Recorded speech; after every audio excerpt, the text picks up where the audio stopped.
parle. Chaque jour, Charles et Carole vous présentent la leçon de l'école du sabbat.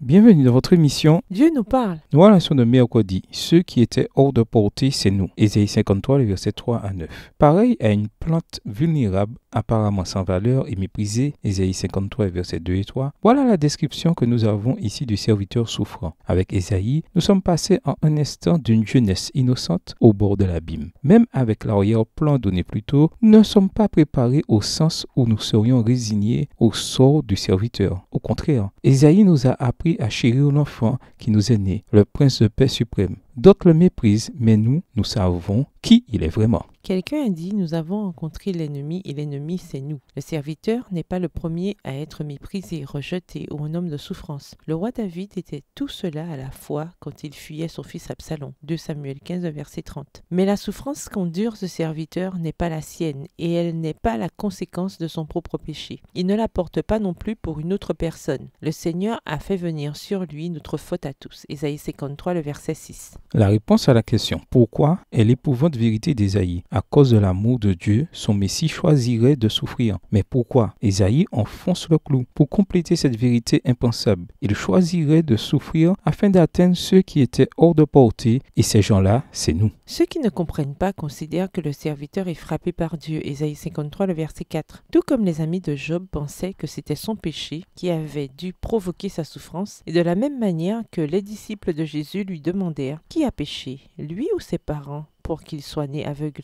Jean 9, le verset 2. Ceux qui virent Jésus sur la croix pensèrent au pire. Moïse n'avait-il pas dit que celui qui est pendu est une malédiction de Dieu? Deutéronome 21, le verset 23, à comparer à Nombre 25, le verset 4. Pourtant, tout cela était la volonté de Dieu. Lisons Ésaïe 53, verset 10. Pourquoi? Ésaïe 53, le verset 10, « Il a plu à l'Éternel de le briser par la souffrance. Après avoir livré sa vie en sacrifice pour le péché, il verra une postérité et prolongera ses jours. Et l'œuvre de l'Éternel prospérera entre ses mains. » Pourquoi? Parce que le Christ nous a rachetés de la malédiction de la loi en devenant malédiction pour nous. Galates 3, verset 13. Parce que celui qui n'a pas connu le péché, Dieu l'a fait pour nous pécher, afin qu'en lui nous devenions justice de Dieu. 2 Corinthiens 5, verset 21. Contemplez la croix et la victime qui y est attachée. Regardez ses mains cruellement déchirées par les clous ainsi que ses pieds percés. Le Christ s'est chargé de nos péchés. Ses souffrances, son agonie, voilà le prix de notre rédemption. Texte tiré du livre Puissance de la grâce du 13 juin à la page 173. Livre écrit par Ellen G. White.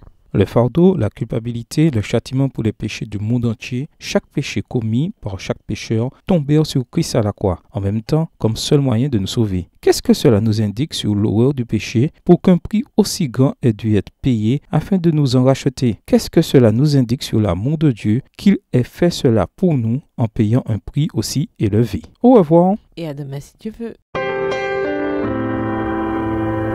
Dieu nous parle. Chaque jour, Charles et Carole vous présentent la leçon de l'école du sabbat.